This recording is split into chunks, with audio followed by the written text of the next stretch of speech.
ማድረግ አይቻልም። ስራው የእግዚአብሔር ነው። ስራው የእግዚአብሔር ነው። እግዚአብሔር ያደረገው ነው። ምንም ማድረግ አይቻልም። ስለዚህ የተወደዳችሁ የእግዚአብሔር ቤተሰቦች በእውነቱ እንዲሁ ደግ ሆነን መሞትን የመሰለ ትልቅ ነገር የለም።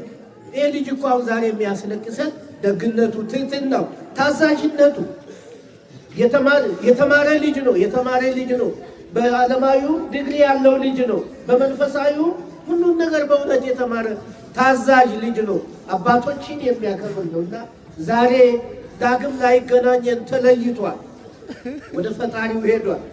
እንግዲህ ቻው ብለን ከመሰናበት ውጪ ሌላ የምንለው ነገር የለም።